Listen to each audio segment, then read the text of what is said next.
bienvenue à vous si vous nous rejoignez sur TV Vendée. Vous êtes sur le plateau de la matinale et aujourd'hui c'est lundi.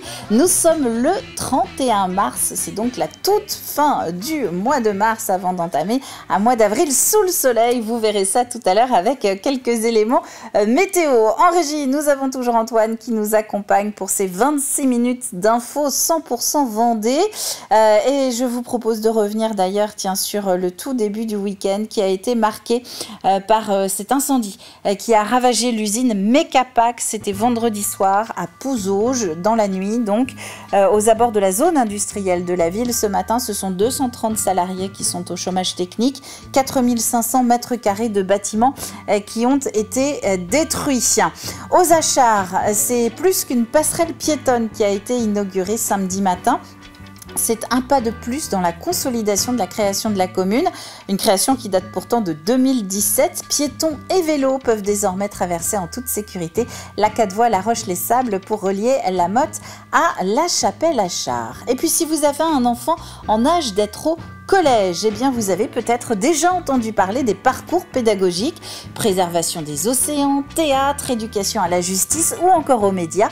Ces parcours permettent aux ados de pousser leur apprentissage au-delà des livres. C'est ce que nous verrons tout à l'heure en fin de journal. Ce matin également, lundi oblige, nous ferons le point sur les résultats sportifs du week-end. Nous parlerons notamment de basket, de handball et aussi un petit peu de surf. Vous verrez ça après le Flash Info. D'ici là, on fait un petit point sur nos infos pratiques du jour et on commence comme d'habitude avec la météo. Alors c'est ce que je vous disais il y a quelques instants, c'est une belle semaine qui commence. Nous avons simplement ce matin quelques brumes et brouillards qui nous ont accompagnés au réveil. Pour le reste, eh bien, le ciel va rapidement se dégager et c'est un très beau soleil pour cet après-midi.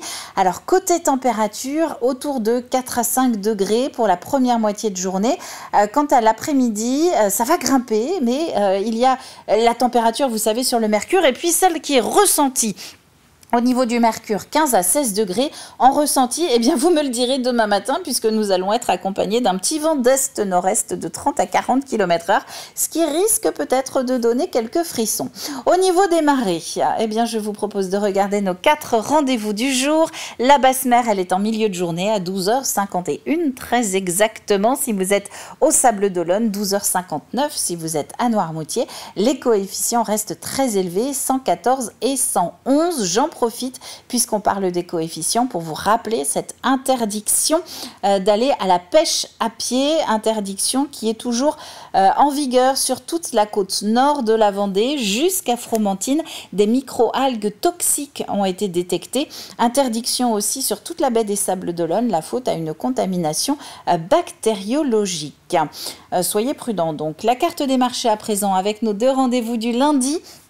Vous avez jusqu'à midi pour aller place du Champ de Foire à Benay et jusqu'à midi et demi pour aller sur la place des Ormeaux. Ça, c'est du côté de Jars-sur-Mer pour aller à la rencontre de nos commerçants de plein air. Côté travaux sur route, eh bien, nous arrivons bientôt à la moitié du chantier qui doit durer 6 semaines, rappelons-le, sur la 2x2 entre La Roche-sur-Yon et Montaigu-Vendée. La réfection de la chaussée sur 5 km doit être terminée le 30 avril. Enfin, du côté de l'éphéméride, c'est la Saint-Benjamin aujourd'hui. Bonne fête à vous les garçons. Pour la Saint-Benjamin, le mauvais temps prend fin.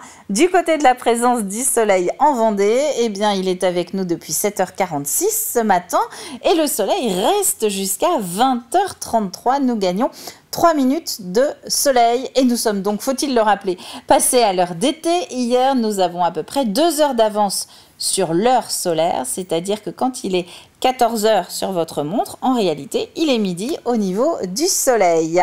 On passe au journal.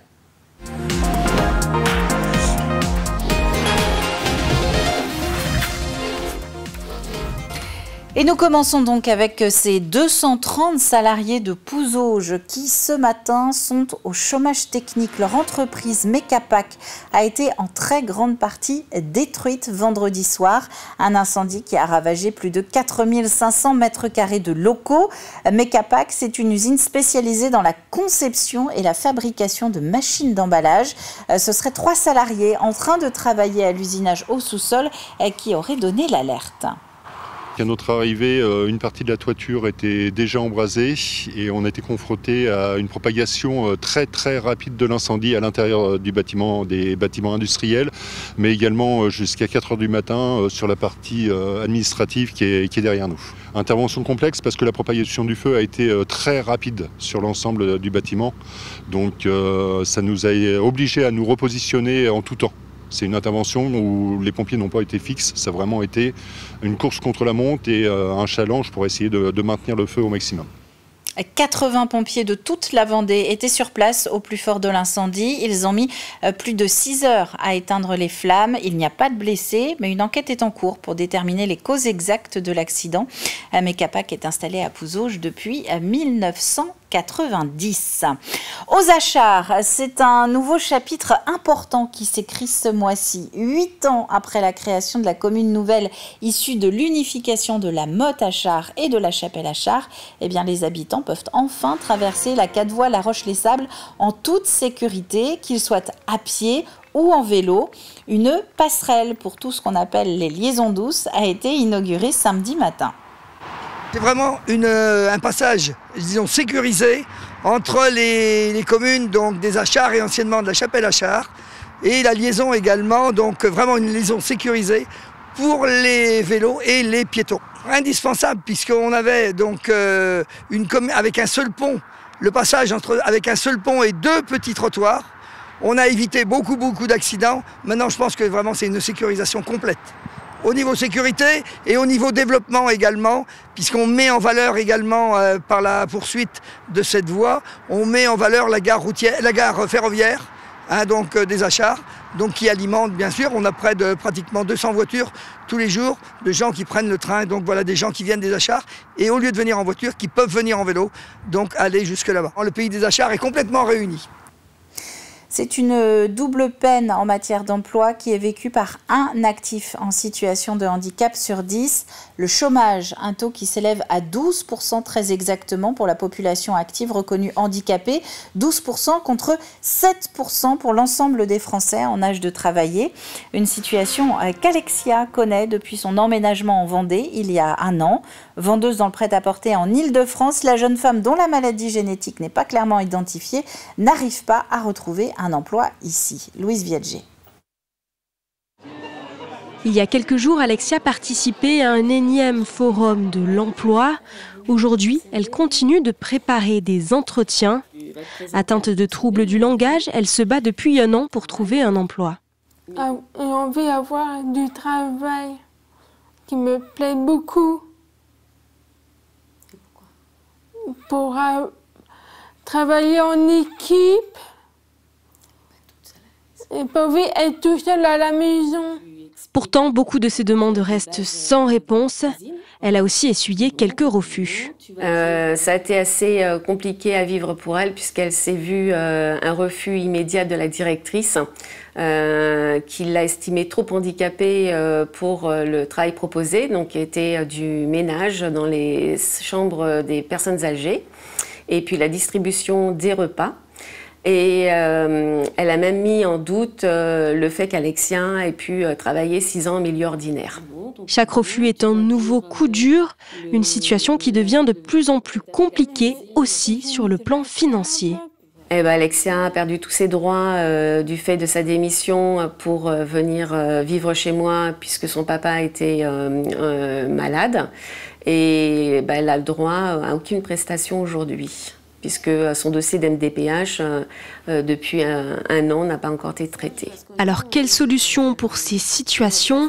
Cap Emploi accompagne les personnes en situation de handicap pour leur permettre de trouver un travail.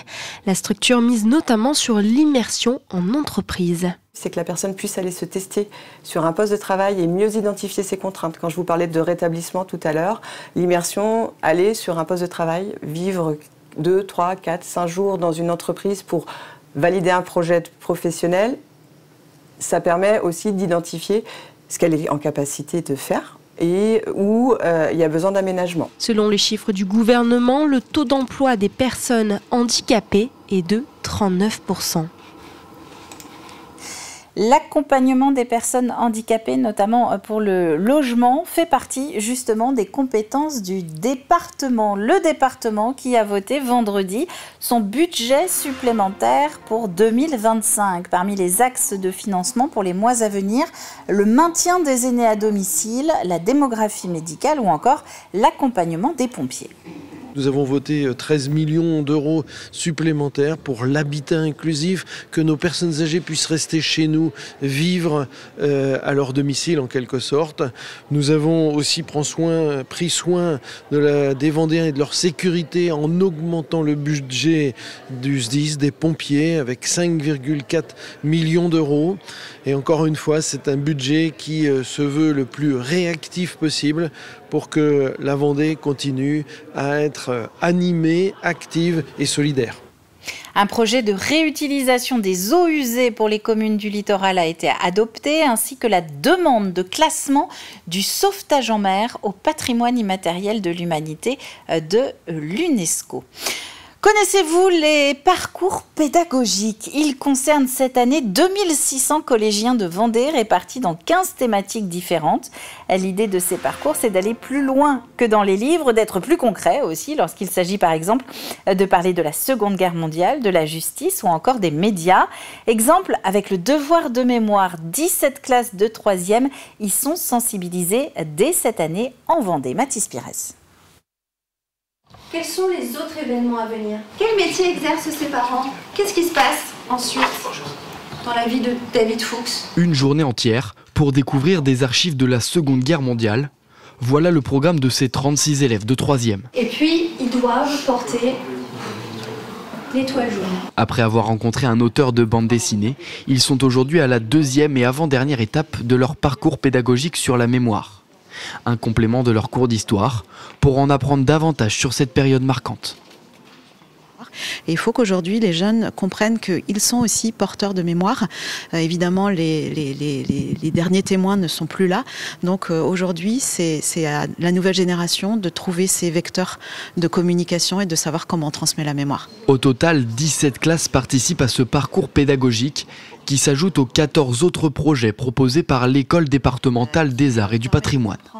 Sur la liste, l'éducation aux médias, à la justice ou encore aux institutions notamment. Les enseignants de collège déjà ont chacun leur spécialité, donc certains vont être intéressés par des thématiques plus historiques, d'autres plus environnementales en fonction de la spécialité qu'ils donnent aux élèves. Et chaque année, c'est plus de 5000 élèves qui suivent ces différents parcours. On souhaite avec le département de la Vendée proposer à nos jeunes des parcours immersifs à travers différentes thématiques pour justement les accompagner dans leur croissance humaine, intellectuelle, aux côtés des enseignants. Tous ces parcours qui n'ont qu'un seul but, c'est faire grandir nos jeunes Vendéens d'aujourd'hui pour être les adultes de demain. Mais avant d'être des adultes, ces élèves devront pour la dernière étape de leur parcours sur la mémoire, produire une œuvre dans le format de leur choix. Et un petit clin d'œil aux élèves qui suivent, eux, le parcours média avec des journalistes de la rédaction de TV Vendée. Vous pourrez découvrir le résultat de leur travail directement à l'antenne, comme l'an dernier. Ce sera au cours de la semaine du 19 mai. Et puis, combien d'étoiles brilleront en Vendée ce soir? Eh bien, rendez-vous à 20h45 sur TV Vendée pour le savoir. La 116e cérémonie des étoilés Michelin a lieu aujourd'hui. On saura donc si les 9 restaurants du département déjà distingués le sont toujours et s'ils sont rejoints par d'autres établissements. Le rendez-vous, c'est donc 20h45 sur TV Vendée. 2 mots de météo avant de passer à la suite de cette matinale. Je vous propose une journée qui commence un petit peu dans le brouillard, mais ça va très rapidement s'arranger pour laisser place à un très très beau soleil. Du côté des températures, eh bien, nous commençons entre 4 et 6 degrés et cet après-midi, ça va monter jusqu'à 15. Il est temps donc à présent d'entamer la deuxième partie de cette matinale et nous allons commencer par retrouver notre journal des sports.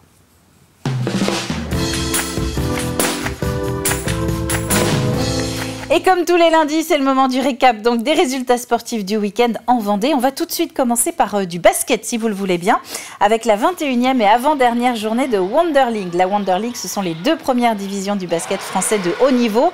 Le RVBC recevait hier le BLMA, c'est-à-dire les filles de Montpellier. Les Tigresses ont fait une belle entame en remportant le premier quart-temps 23-22. La deuxième partie du match s'est révélée un peu plus compliquée pour les Lyonnaises, avec un troisième quart-temps perdu et un écart qui s'est encore plus creusé sur la fin.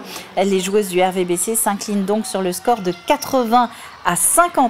Pour leur prochain match, elles vont se déplacer à Mont-de-Marsan. Ce sera le 6 avril. Première mi-temps vraiment intéressante et où on est dans les standards et où on résiste à Montpellier. Et puis deuxième mi-temps, le rouleau compresseur il se met en route et puis nous on baisse un petit peu en rythme, en intensité, dans tout. On est un petit peu moins focus sur le plan de jeu et on se met un petit peu à déjouer et eux ils en profitent, ils font tout de suite l'écart. Donc l'équipe méritait de résister, tu vois, à 32, 33, 34 minutes. Et on s'effronte trop vite en fait. C'est une équipe qui va jouer le titre. Donc voilà, nous c'est d'avoir rivalisé déjà sur la première mi-temps et puis d'avoir fait 25 bonnes premières minutes. Voilà, c'est déjà très très bien. Et au classement, le RVBC est ce matin 11e. Toujours en basket, un petit point aussi sur la Nationale 1 masculine avec les Havrais qui étaient à Challans. C'était vendredi soir. 7e journée de championnat, phase 2. C'est le VCB qui a ouvert le score avec un panier de Diop. Mais le match a aussi démarré avec beaucoup de tirs extérieurs ratés. Et ce, précisons-le, des deux côtés. Score à la mi-temps 39-37 pour le VCB. Pression défensive de plus en plus présente en deuxième mi-temps pour le VCB. Le Havre s'accroche tant bien que mal et lâche. Score final à la faveur des Vendéens, 78-73. Ce soir, on savait qu'il fallait qu'on ait le niveau défensif, qu'on soit dense, qu'on soit intense. Et c'est ce qu'on a fait. Donc on est plutôt, en tous les cas, je suis plutôt satisfait de l'équipe ce soir. Voire très satisfait de l'équipe pour ne pas le cacher. Voilà. On n'est pas là pour jouer la montée, entre guillemets, même si on ne se cachera pas pour le faire. Voilà, on a envie d'assumer certaines choses et je pense qu'on a besoin de grandir encore sur les 7 matchs à venir pour arriver en play-off avec une grosse dynamique collective. C'est vraiment notre objectif. Et de leur côté, les Sablés se sont imposés face à Laune-Plage. Victoire 68-63, ce qui donne au niveau du classement en 2 mots, 3e pour Challans et 6e pour les Sables d'Olonne. Voilà pour le basket. On passe en handball avec la 17e journée de National 2 masculine. Pouzauges, 3e au classement, recevait samedi soir la Lanterne Rouge Bouguenais. Victoire assez significative des Vendéens avec un 35-19. Des Pouzaugeais qui menaient par 18-9 à la mi-temps. En deuxième période, les Vendéens ont confirmé leur domination face à une équipe de Bouguenais qui n'a pas réussi à suivre le rythme. Devant son public, Pouzauges a donc remporté la victoire par 16 points d'avance et reste en 3e place de leur poule de National 2. C'est la première fois qu'on arrive à maîtriser ce genre de match sans remettre en selle l'adversaire, sans perdre notre avance et bien au contraire en la faisant fructifier sur la fin de match. Moi, ce que je retiens principalement, encore une fois, c'est d'avoir réussi à faire un match plein avec un écart. Et chose qu'au jour d'aujourd'hui, à Pouzauges, avec ce groupe, on n'avait pas réussi à faire, ou du moins pas de cette manière-là. Donc cette première-là me satisfait en plus de la victoire. Et on termine ce premier récap des résultats du week-end avec du surf. C'était la 3e étape du circuit Open de France sur le spot de Tanchette au Sables d'Olonne, évidemment. Elle permet donc de remporter des points pour les championnats de France. C'est aussi l'occasion pour les meilleurs nationaux de s'affronter. Il y avait des surfeurs de Bretagne, de Nouvelle-Aquitaine ou encore des dom-tom. Du côté des règles, eh bien, les participants sont notés sur 20 points. La manche dure 20 minutes. Les juges retiennent les 2 meilleures vagues. Elles rapportent chacune 10 points. Le but est évidemment d'avoir le plus de points. C'est des compétitions qui sont importantes parce qu'on prend beaucoup de points. Et pour se qualifier au championnat de France, il y a 2 possibilités. Soit on passe par les championnats régionaux, soit du coup on peut avoir des places classement. Et là du coup c'est ceux qui sont les mieux seedés, donc les mieux classés, qui vont pouvoir être éligibles à participer au championnat de France. Là on a des gens qui viennent du sud-ouest, de Bretagne, des dom-tom aussi. Parce que c'est un circuit qui est prisé, parce que voilà, on prend des points, on rencontre les meilleurs. Et pour le palmarès de cette manche sablaise, donc des championnats de France, eh bien rendez-vous ce soir à 18h45 dans 85 chrono. Aurélien Huard vous donnera toutes les informations. Quant à nous, on reprend le fil de l'actu et on va se tourner vers notre plus de l'info du jour.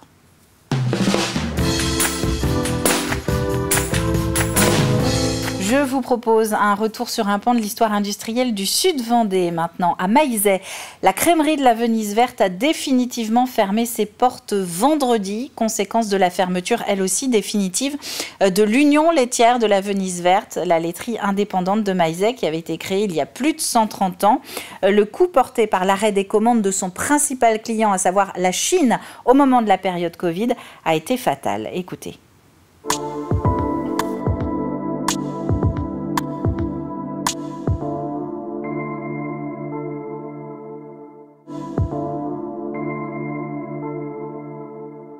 Une accumulation d'événements qui ont fait qu'à un moment donné, ils ont accumulé les dettes et qu'en fait, en fin 2023, la trésorerie commençait à se tendre.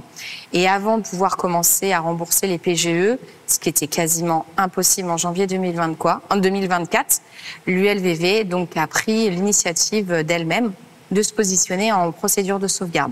Il y avait des pistes pour des repreneurs potentiels, sauf que ça n'a pas pu aboutir parce qu'une ressource laitière en chèvre trop fragile.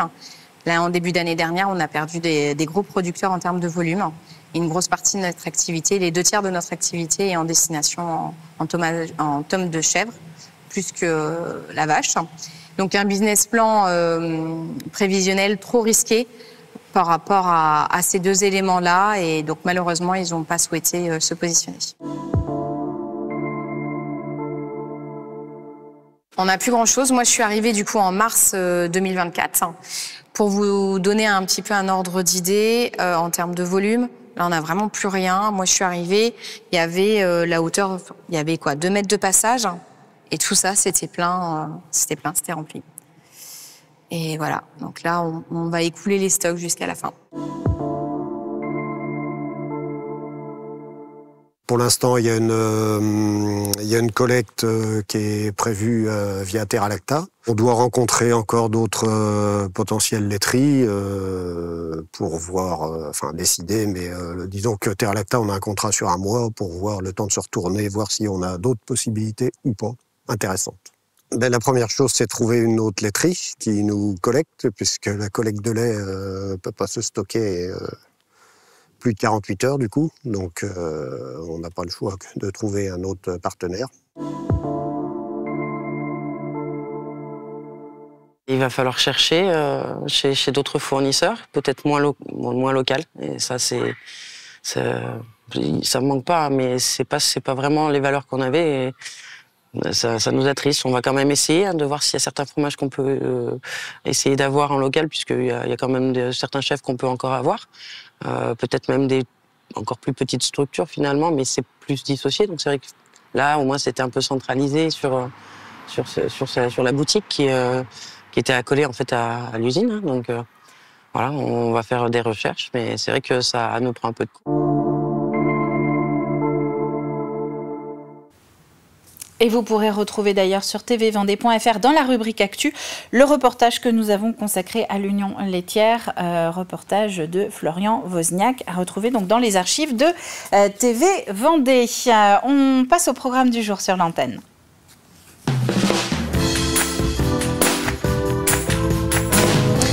Avec sur tvvendée.fr le retour sur le programme d'Anaïs Escalona. Vous savez, Anaïs, vous la retrouvez tous les jours sur TV Vendée dans un nouvel épisode de Vivez la Vendée. La semaine dernière, Anaïs est allée du côté de Saint-Paul-en-Parais, car Saint-Paul vit depuis quelques jours sans toutes ses cloches. Et oui, c'est la deuxième plus vieille cloche de Vendée qui a été descendue le 20 mars dernier pour être envoyée en rénovation en Autriche. Anaïs a donc voulu en profiter pour comprendre ce que cela représentait pour la commune. Elle est donc allée poser la question à Bénédicte Gardin, qui est la maire de Saint-Paul-en-Parais. Et c'est un épisode donc que vous pourrez retrouver sur tvvendée.fr. Quant à nous, maintenant, je vous propose de passer au jeu de la matinale.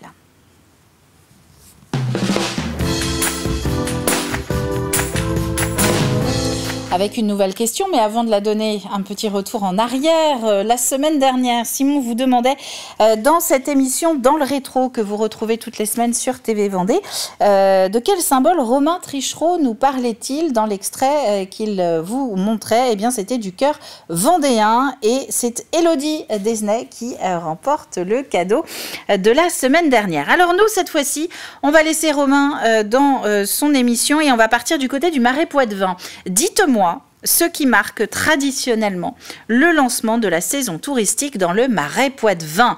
Il y a un événement traditionnel qui revient tous les ans. Quel est-il? À partir de ce moment-là, on considère donc que la saison est lancée.